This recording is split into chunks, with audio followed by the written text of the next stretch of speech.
Good day, dear guests and panelists. I'm Thomas Garrett, and I'm the Secretary General of the Community of Democracies. And on this important occasion of International Peace Day, it's my pleasure to bring you and welcome you to this discussion on enhancing peace through women's and girls' education. Our discussion today is taking place as a side event on the margins of the 10th Ministerial Conference of the Community of Democracies, which will be taking place tomorrow in New York City. The Warsaw Declaration, which is the founding document of the Community of Democracies since the year 2000, recognizes the importance of women's participation in all areas as a crucial component of democracy. The Warsaw Declaration emphasizes that the, quote, informed participation by all elements of society, men and women, in a country's economic and political life, including by persons belonging to minority groups, is fundamental to a vibrant and durable democracy. So the right of every person to equal access to education is a core democratic principle that is also enshrined in the Warsaw Declaration. As you know, it's also an integral part of the Sustainable Development Agenda. Goal number 4 of the Sustainable Development Agenda calls to ensure inclusive and equitable quality education and promote lifelong learning opportunities for all. Multiple recent studies highlight the strong gender perspective. The education of women and girls positively correlates with increased levels of social and economic development. And it's also a foundation for building peaceful, just, and sustainable societies. But even though we have this evidence, around the world today, 129 million girls are out of school. In countries that are afflicted by conflict, girls are more than twice as likely to be out of school than girls living in non-affected countries, according to a study by UNICEF. Education and training play a key role in empowering women and girls in post-conflict countries. When trained, when allowed to be educated, women are able to serve society more effectively and participate in their country's development post-conflict.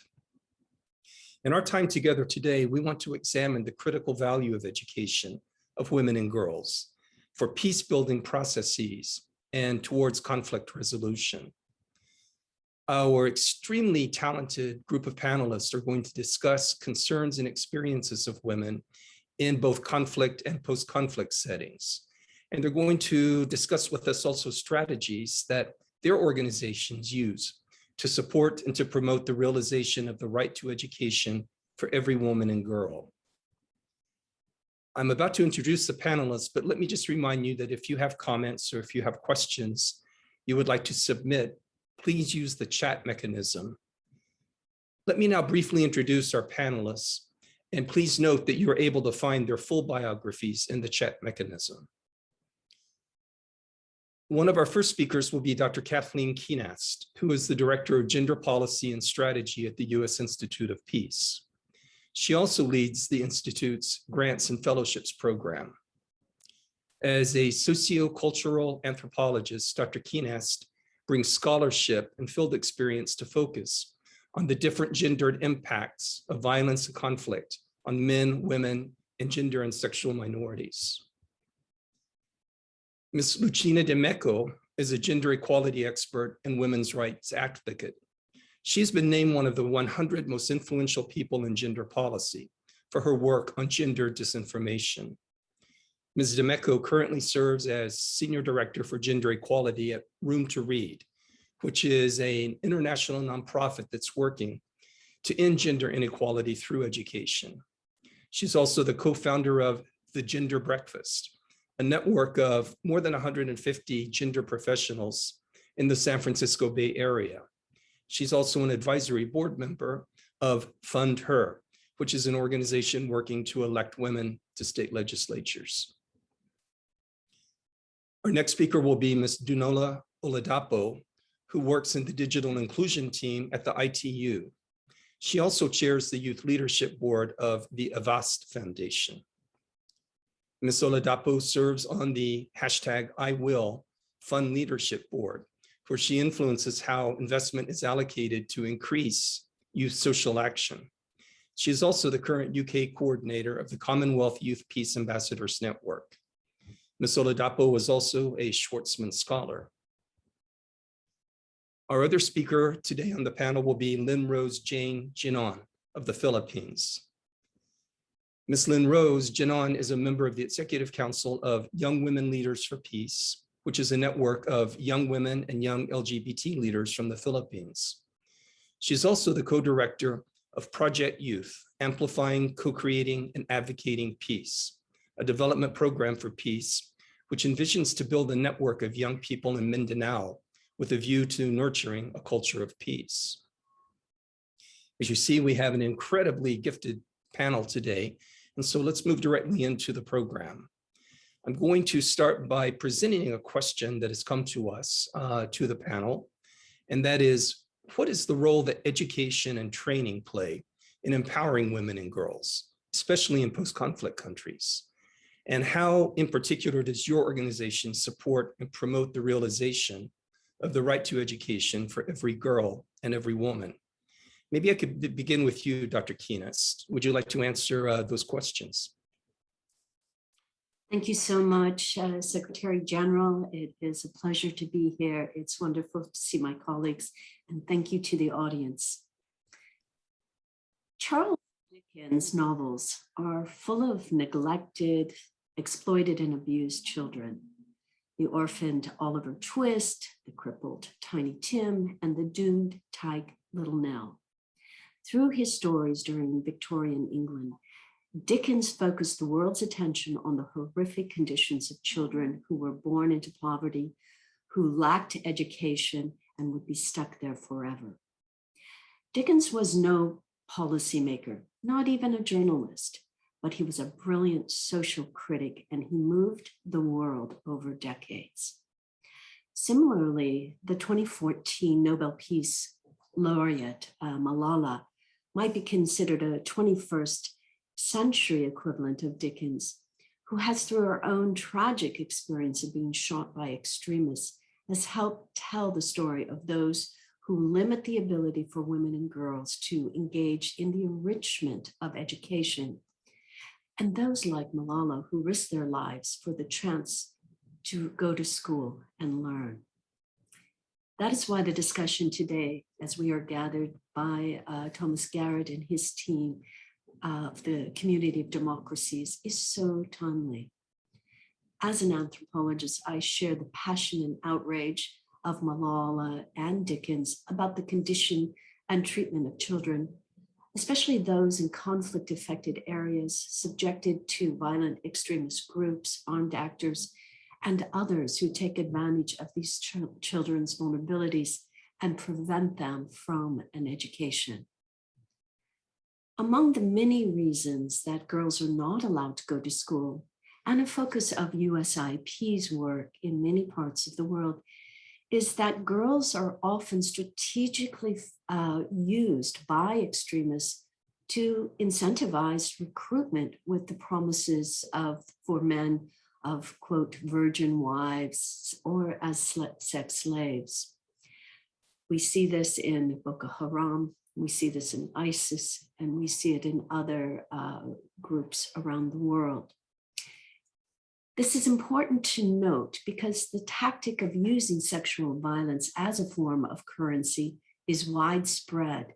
And in many ways, this effort must be addressed hand in hand with education.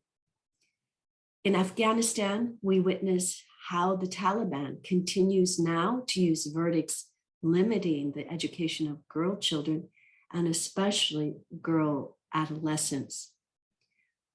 We need to engage in dialogue and help all to realize that education is good for peace. And countries that promote greater education equality among male and female students reduces violent conflict.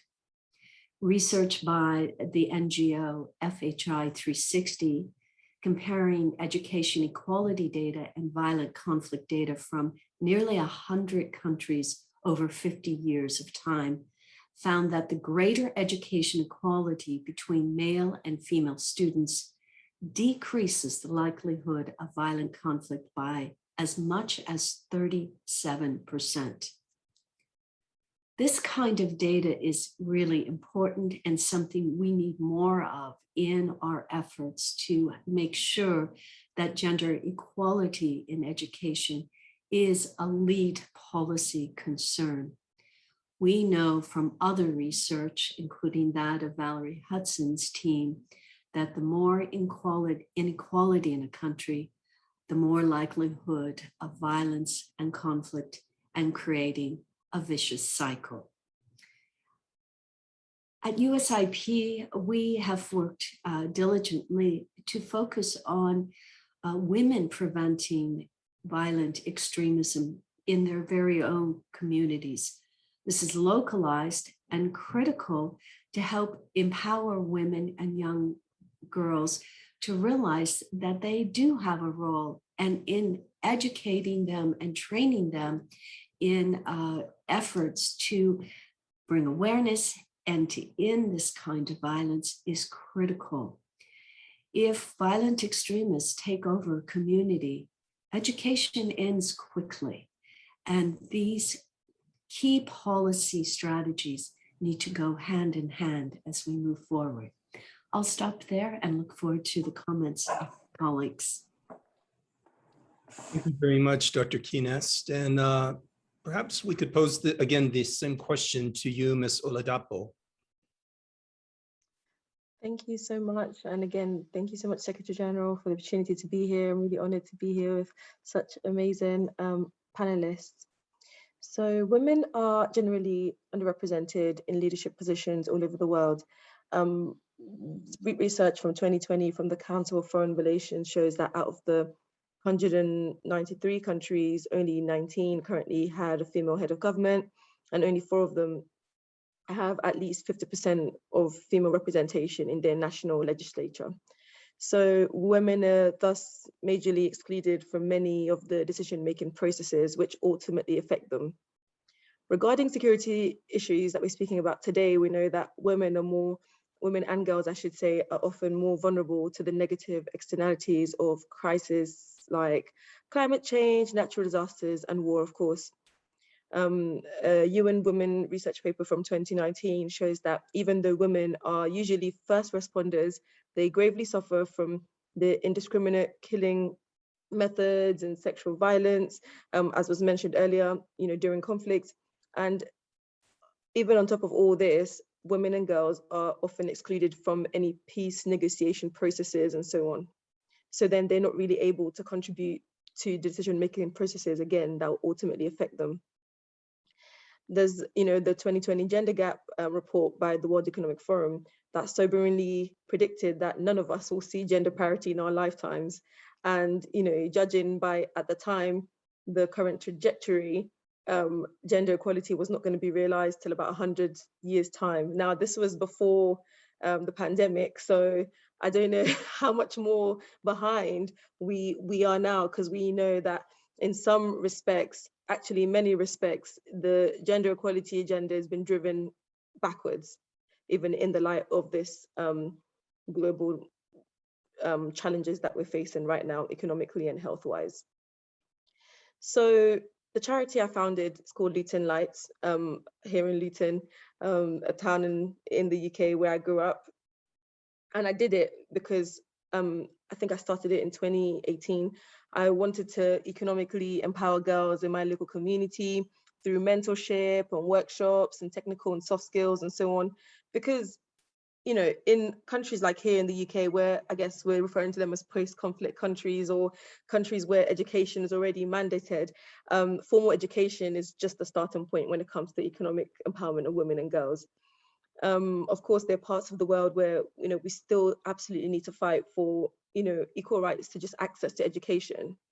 But here, where, everyone is kind of expected to go to school and so on, we have to now look at the next step of how we can economically empower women and girls.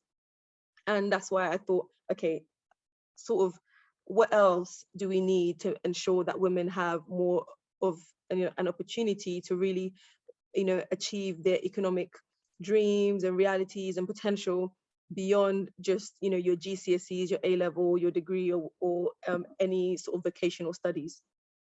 So I'll leave you with an example of a project that I did with Luton Lights, my charity, last year.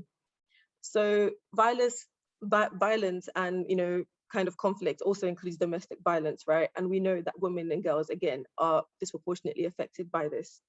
So I collaborated with a shelter in my community. So the shelter focuses on women and girls who've been affected by domestic violence. And the reason I wanted to work with them around kind of December time last year was because people were in lockdown and we're hearing alarmingly, increasingly morbid cases of women being sort of locked in with their abusers, you know, because we're in lockdown and going through absolutely horrific conditions and having no choice but to kind of stay there. And of course, all the focus is on COVID. A lot of these other issues, they're not really getting an opportunity to get counseling and so on. So we decided to start to kind of raise some money and some resources for these women, and to also help them achieve some of their economic goals, like, you know, job hunting and so on online, you know, with a limited capacity of what we could actually do at the time.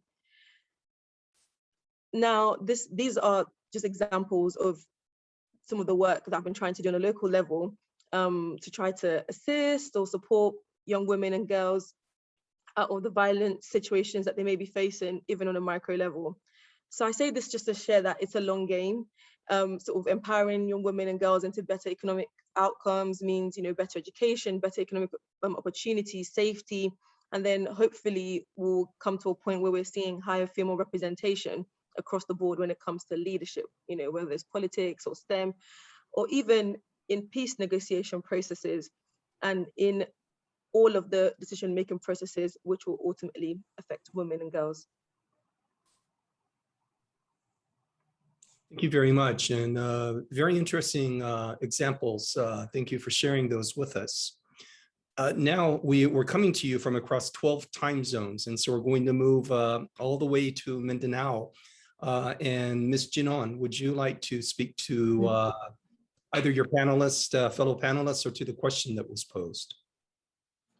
Thank you so much, Secretary General, and for the space. And I think I'll be rejoining my fellow panelists with some of the things that they've mentioned, and also citing some of the experiences that I think unique as well, and at some point similar to what has been shared. So on a personal level, to talk about the power of education in empowering young women and girls in post-conflict communities is very close to my heart. I come from a conflict-affected area in the Philippines. I first experienced the horrible reality of conflict when I was 13. And as one of my favorite young writers put it, that once war enters you, it never leaves, but merely echoes. And I think and that's from Ocean Vuong. And I think that education is what helped me personally transformed that horrible experience and empowered me to take up space and inspired me to co-create a safer, just, and peaceful community. And my access to good education, which for many young women and girls in our nation remains a privilege rather than a right, has broadened my vision for myself and for others. And I think that is also my why in pursuing a career in the academic field and in working in the advocacy of empowering my fellow young people for better access to opportunities. And our network, as was mentioned in the introduction earlier, has given me that opportunity and space since 2018. So our network in the Philippines is working on making youth peace and security and women peace and security agenda a living document. And we champion meaningful inclusion of young women in peace building and sustaining peace in the local, national, and global level. With the challenges we are facing with COVID-19 pandemic, as mentioned by my fellow panelists, we have seen the cost of exclusion and invisibilization of the marginalized sectors, most especially youth, and including young women and girls. And our network's call for meaningful inclusion of youth in sustaining peace recognizes that access to education is fundamental for facilitating young people's positive engagement in peace. In the context of COVID, one of the barriers for inclusion is the digital divide. And that includes lack of access to gadgets, internet, and for some areas in Mindanao and in the Philippines, even stable signals. Students doing flexible learning or a combination of online and offline learning scramble to acquire digital devices and stable signal and internet connection.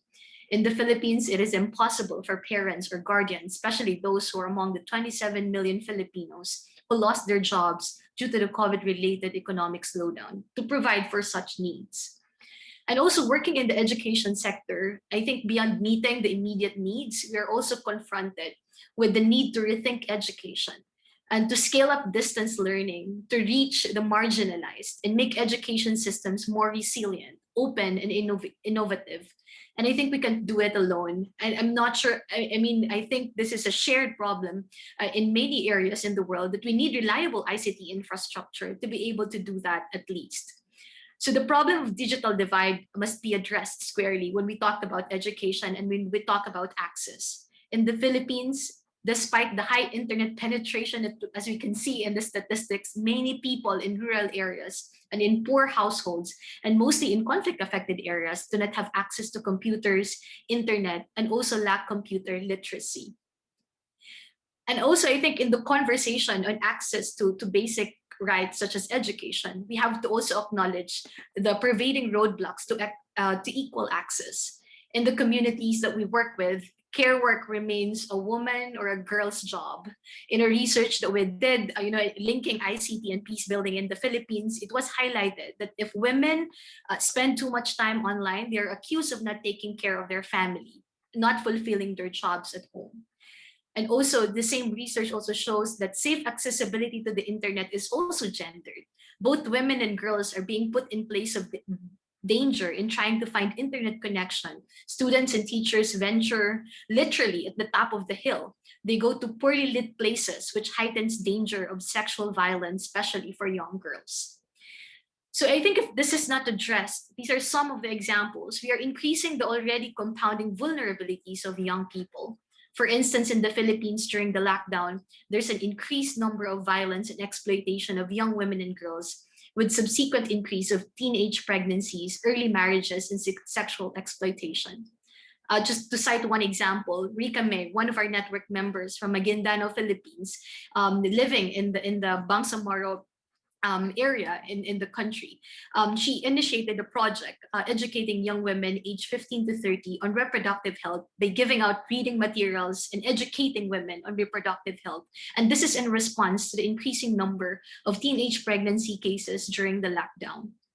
So I think being aware, in our experiences, young people through their own initiated community programs and projects, despite the meager funding, was able to facilitate meaningful inclusion of the most marginalized and vulnerable young people, such as the young women living in transitory sites who carried the burden of care work during the time of the pandemic. I think it is also important to acknowledge I think it is also, important to acknowledge that these youth-led networks are essential for sustaining peace.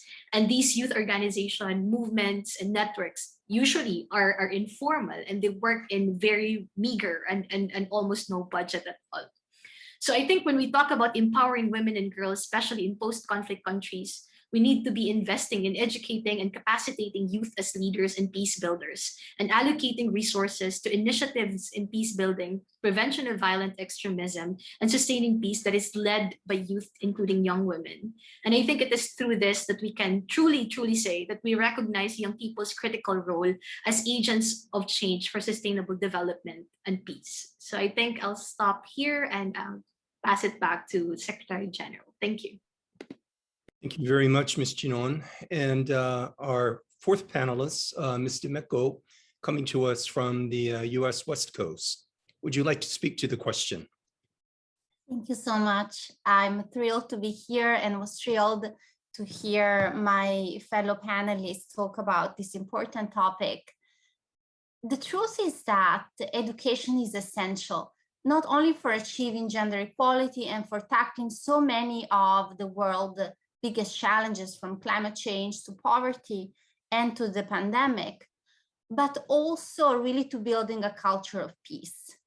And however, it is also true that not all education is equally conducive to building the type of culture.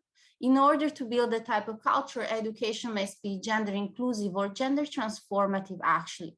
It must really tackle some of the social norms that bring to violence in society and that bring to 50% of the world population to be excluded from the leadership role that my fellow panelists have talked about, from the peace negotiations that my fellow panelists have talked about, and really from taking an active role in society.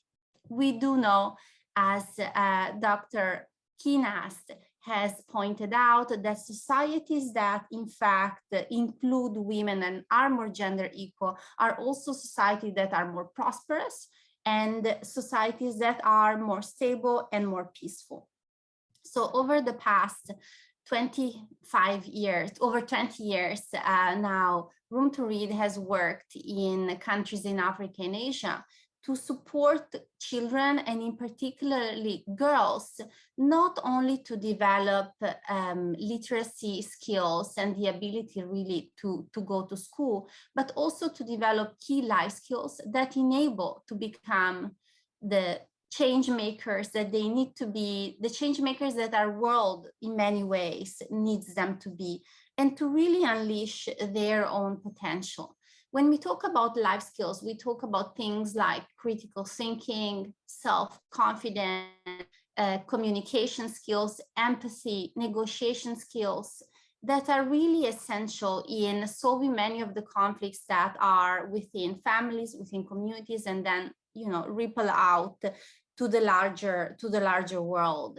So our work on life skills really tries to be at the forefront of those conversations around building more peaceful and just communities. And that's why the curriculum that we work with the girls in public schools around the world really has a very strong focus in building cohorts of girls that really support one another, that can help one another think through some of the largest challenges that they are facing, such as early marriage, such as pressures to leave school early, to go to work, to sustain their families, and see how they can really be each other's support group and see how we can support them towards ensuring that they can at least get this very basic right accomplished, which is really the right to an education, and they can take on then the largest challenges that are needed. So this is the work that we have been doing over the last 20 years. We have found that girls that receive support in this type of education and girls that develop those key life skills are much more likely also to be staying in school, much more likely to be working and studying more often than not after secondary education to enroll into tertiary education. They're much more likely to find jobs and to be able to negotiate for good jobs for themselves.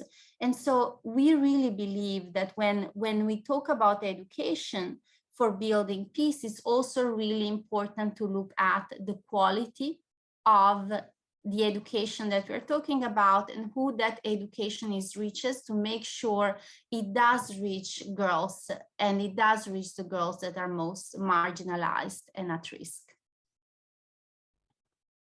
Thank you very much, and thank all of you on the panel for giving us such I think a rich and vibrant and very broad-reaching discussion of this issue. There are so many things that I think we could take from this conversation and continue to develop. But as I mentioned at the beginning, tomorrow will be the 10th Ministerial Conference of the Community of Democracies, and a number of democracies are coming together, as you know, during the UN General Assembly and other times. And perhaps to them, I would ask you, what are the strategies or practices that the international community, and especially those member states of our community of democracies, can undertake to support women during conflict and post-conflict situations to really tap into this full potential that exists? We'll go through another round, and let me begin with you, Kathleen, if you could speak to that question. Thank you so much, and delighted again to share some ideas that I think, in terms of communicating certain strategies to the community of democracies. Again, I come out of a conflict-focused peace-building effort from the U.S. Institute of Peace. So many of our work approaches are very much related to security. And that would be one of my first recommendations, is that we need to consider how security can be enhanced, even modest efforts to combat whether it is domestic violence, as some of my colleagues have earlier noted, and certainly during this pandemic, where this is an increasing concern. But we also need to create security markers to combat the ability of extremists online to recruit children and young adolescents who may be searching for a rite of passage. And we have so many painful stories about young people who got caught in the web of ISIS. They were recruited online and thought they were entering, an opportunity to become adults in a new world. And in fact, they became, in many cases, slaves to ideology and, of course, victims of violence, and particularly sexual violence for young girls. Secondly, I would say, in terms of what can we do to look at education in a multifaceted way, for those children and young adults who have become entangled in the web of violent extremism, control, and brainwashing, we need to develop, as an international community, age-sensitive exit ramps.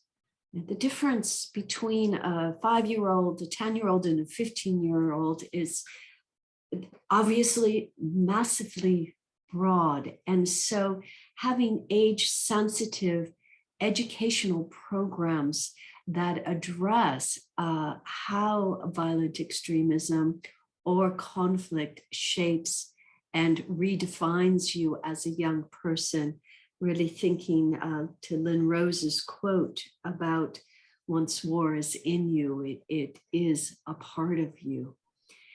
And in doing this, we must be more firm in our efforts for children, refugee children, who not only need food for their bodies, but they do need food for their minds. This morning I was reading the Washington Post, which had a compelling and painful article about the refugee camp in Northeast Syria, Al-Hol, and how this nowhere land is, really shaping young people. And what can we do to help invest in such horrific predicaments affecting children?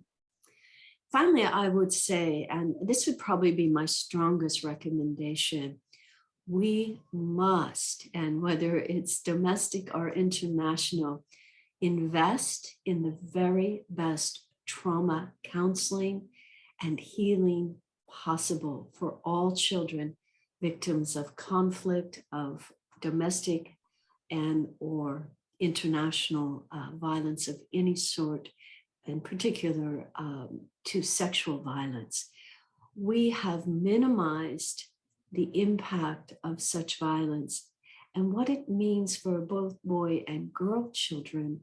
We know from the image work out of the UN Women and Promundo and Men Care work that a child, particularly a boy child, who witnesses violence committed in the home are twice as likely to commit it as an adult. We must start facing that violence is learned, and the best way to unlearn it is through trauma counseling and healing and peer work.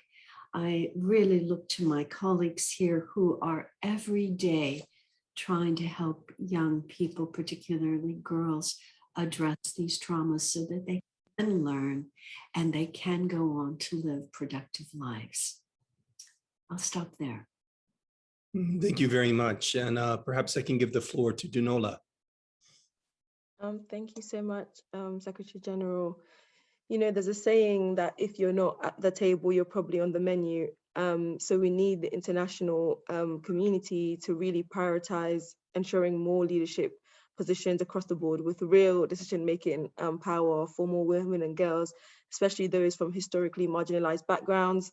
So we're talking about women with disabilities, ethnic minorities, from indigenous communities, and so on. Also, there needs to be more urgency on sort of international economic empowerment policies for women and girls. Apart from the fact that, I mean, it's only fair for that to happen. I mean, it's an outrage that we're still talking about, you know, the wage inequalities between men and women, you know, in 2021. But, you know, also further from the kind of equity argument, the fact is empirical evidence does show that increasing, you know, women's income, you know, with men's being held constant, significantly increases survival rates for girls, as well as educational attainment of both male and female children. So there's a study that was done by Nancy Quain, who's a great economist, in her paper called Missing Women and the Price of Teen China. It really does show sort of the societal and economic benefits of female financial leadership. It's in the interest of communities across the world that women should, you know, rise higher into leadership positions and have an increase in their disposable income.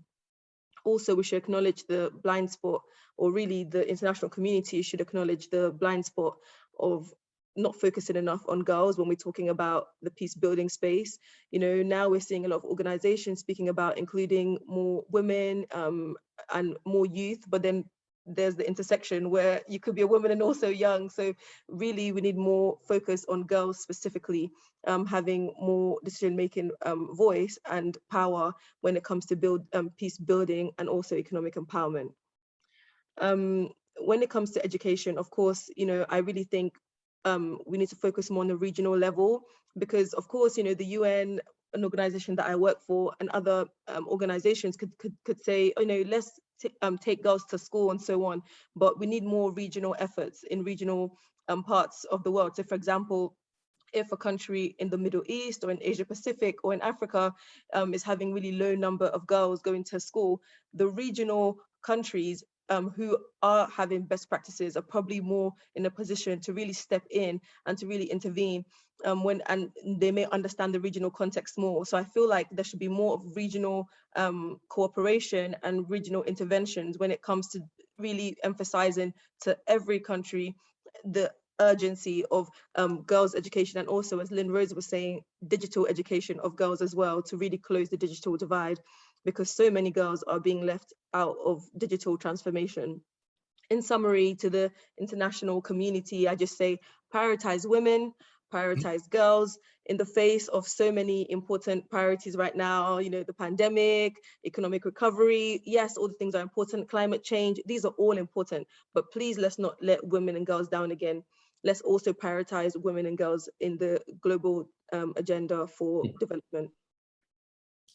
Thank you very much. And may I ask you, Lynn Rose, to share your thoughts on this question? For me, it's access, access, access. And I think if we ask the question, how can we improve access? I think we need to invest in local actors and strengthen local capacities. And that includes educating and capacitating local young peace builders. And I think we need to step up our global efforts in promoting a more peaceful, just and sustainable future by calling greater inclusivity. And when I say that, I'm going to reiterate my points earlier. First is we need to recognize that access to education is fundamental for facilitating young people's positive engagement in peace. And in the context of COVID, we need to address the digital divide. Second is protection, the need to provide access to a safe platform for young women and allies to speak up, volunteer, and contribute. Third is we need to invest in meaningful participation of youth as leaders and peace builders. And this means allocating resources to initiatives in peace building, prevention of violent extremism, and sustaining peace in the local level. And fourth is, I think, to be able to harness the power of technology in addressing the global crisis that we are facing, such as COVID, COVID climate change. I think we need to partner and support economic empowerment initiatives led by young people and support youth innovation. And I think when I talk about partnership, I'm referring to an inclusive, intentional, mutually respectful partnership between youth and adults where power is shared. And I also think that, like in the face of crisis in the context of the Philippines, we have seen that democracies are under attack. In my home country, for instance, young people organizing and addressing the lack of response of the government, they are being harassed both online and offline by state forces. I think we have seen the importance of strong local civil society, youth-led networks that can hold our governments accountable. So I think my fifth point here is that we need to put more young people in leadership roles. We need to support and create an enabling environment for more young people to take on leadership roles. And I think this is crucial.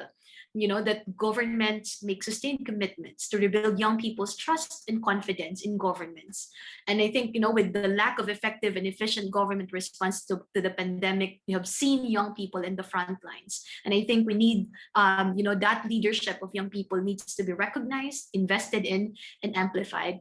And I think my last point is that I cannot talk about empowering young women and girls in post-conflict communities without emphasizing the need to safeguard young people's mental health. And I think we need to also prioritize strengthening positive mental health and well-being of young people. And I think those are just my my thoughts on that question. So I'll pass it back to the Secretary General. Thank you. Thank you, Lynn Rose. And Lucina, what might you wish to impart to the member states of the community of democracies or to the broader international community?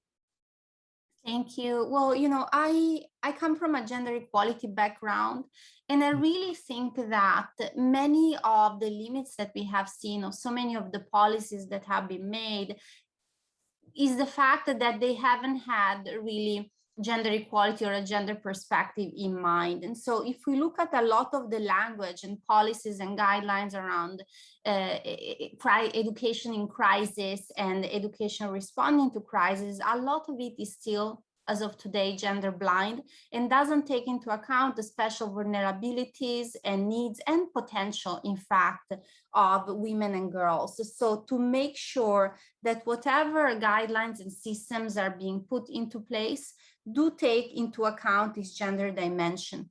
One, I think, in addition, I would want to say low-hanging fruit, and also again refer to some of the things that have been mentioned before, is really to look very, very closely at online policies when it comes to issues of sexual trafficking, human trafficking. There have been reports coming out just last week of how pervasive sexual trafficking and human trafficking is on some very, very well-known digital platforms. And there is an absolute need and opportunity for further standards and better regulations to actually prevent this type of activities. So those are kind of like very important steps to begin creating more enabling environments for women and more protective environments and empowering environments, if you want, during and post-conflict.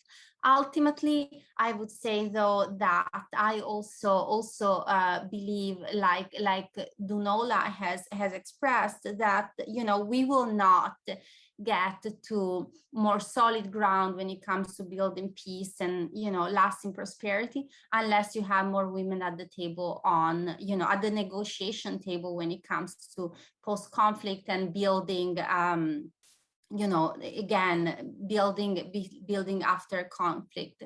We have seen that women leaders have a better record, and societies that have more women leaders have a better record when it comes to health, when it comes to investment in education, when it comes to even some of the decisions that are made around climate mitigation policies and adaptation policies. And so we definitely need to make sure that women are at the table more if we want to set up for lasting peace and lasting protection, both for women. And again, when we talk about gender equality, we are actually not talking only about women. We are talking about more equal societies for everyone, that more often than not are also more equal societies towards minorities and other groups. Thank you very much, Lucina. And actually, a question had come into us just before you began speaking about the issue of digital and social media in this regard. And so you actually have provided a wonderful introduction to that. Let me read the question, and if you wish to add anything, you're welcome to. And I will also then pose this question from a participant to the other three panelists. But the question is to discuss the role of digital and social media in regards to advancing women's education and peace building. As I said, you began to mention it and a very important aspect. I don't know if you would like to add something before I move to the other panelists. Yeah, I think that digital and social media represents an incredible potential. We have seen globally, say through the Me Too movement and others, how social media can represent, at least in theory, an opportunity for women and young women in particular to connect, to push forward causes, to raise visibility on a set of issues, particularly in societies where women are in so many ways invisible and would not have access to traditional media.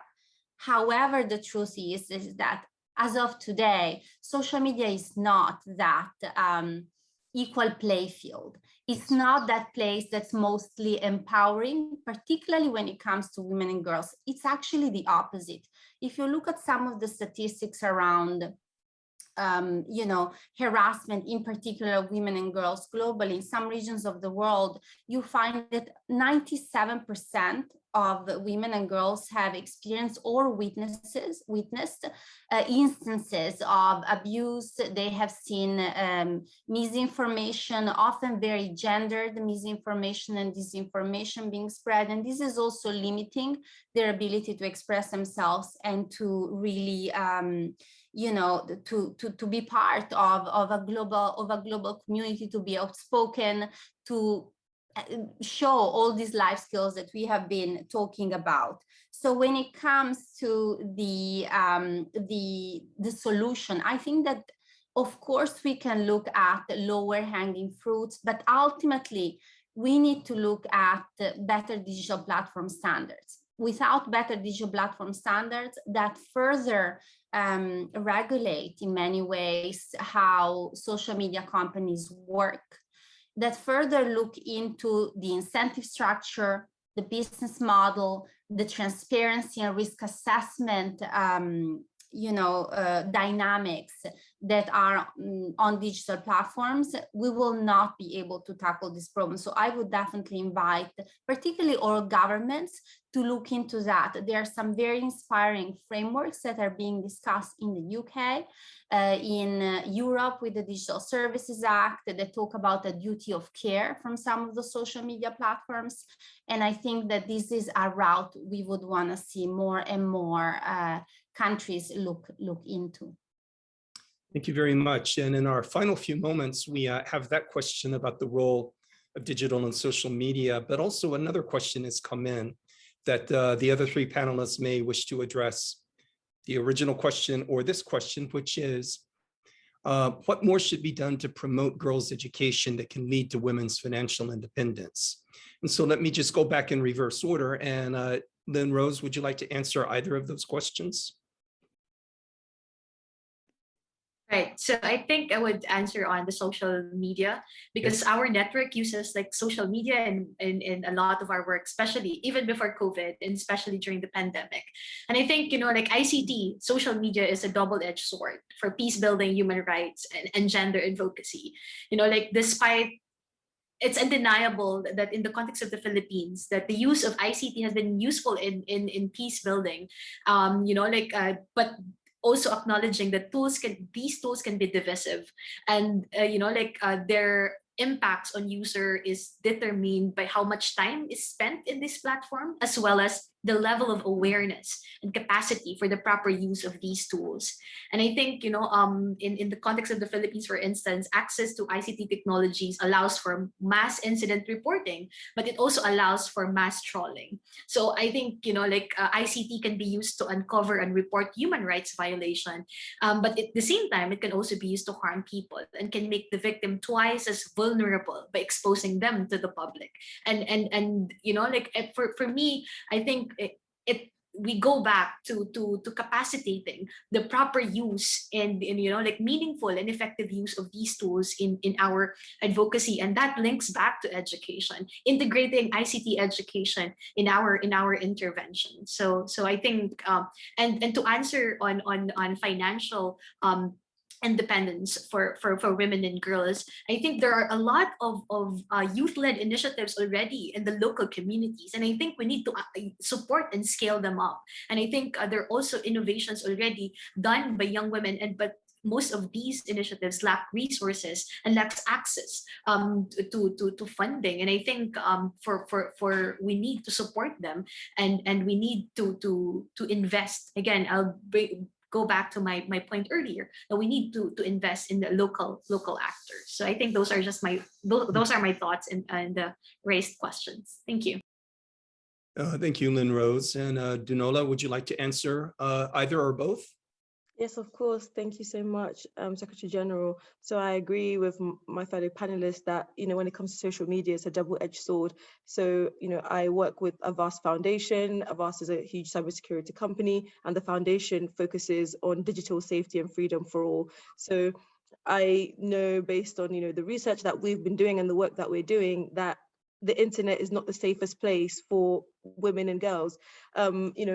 I could be walking on the road right now and get harassed. At least I can try to file a complaint here in the UK or something. If someone harasses me the exact same way online, oftentimes there's no accountability.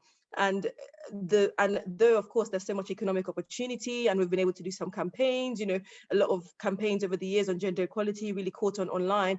But the truth is, they're really serious, as Lucinda was saying, really serious sort of risks that women, especially young women and girls, around trolling, sexual harassment, being scammed, fraud, we can go on and on down the list. And we know, of course, it faces everyone who chooses to go online. However, we know this disproportionately affects women and girls. So as much as it's a great tool for advocacy, we have to just, acknowledge at the very least as a first step that women and girls need to be kept safe online. We already were kind of fighting for women and girls to be kept safe in person, and now there's a new front line, which is the digital world, and which is also now the front line for inequality, as we're finding out as the years are going on.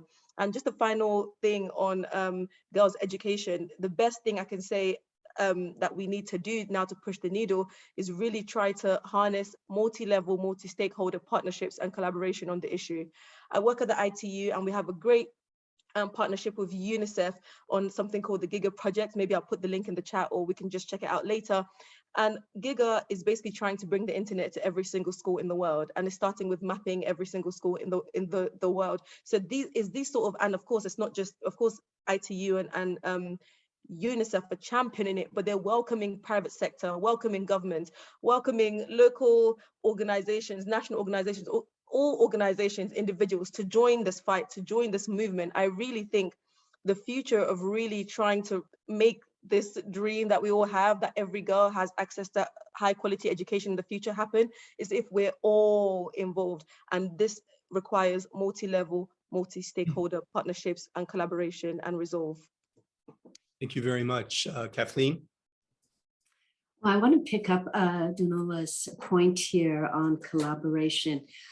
I was struck also, I think it was yesterday, reading the Washington Post, talking about what's going on in Afghanistan. There have been scores of adolescent boys who are saying, we're not going to go to school unless our colleagues, our female colleagues, can go to school.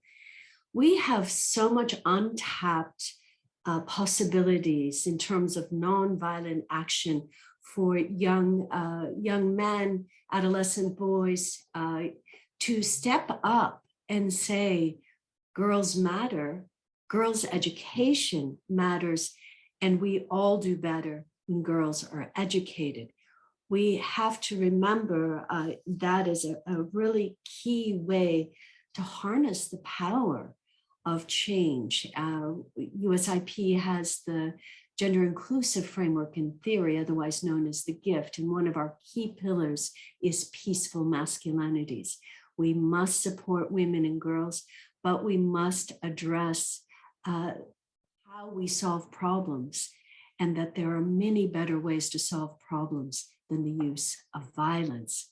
And I just would say in our final moment, as you know, really the largest age cohort of children living on this planet are approaching their adolescent period of life that we think in anthropology is the rite of passage. We do need to continue to find ways to inspire the local to the international to find ways to expand education for girls. We know all too well that violence is the shortest path to losing a childhood, a vision, and a way forward. Education is that way forward. Thank you very much. And I see that Dunola has posted the link that she had described.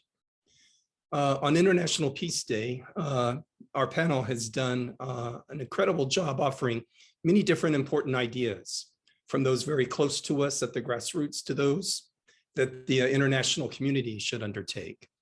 I think we've heard some very substantial ideas about the value of education for women and girls, especially in conflict and post-conflict settings. And again, we've heard ideas that we can all use as individuals, as well as citizens of the world, to promote the right to education. So Dr. Kathleen Keenast, Lynn Rose Ginon, Dunola Oladapo, and Lucina Demeco, I want to thank you very much for being here. I want to thank our participants, and I'll close by wishing you all a very happy and forward-looking International Peace Day. Thank you very much. Bye-bye.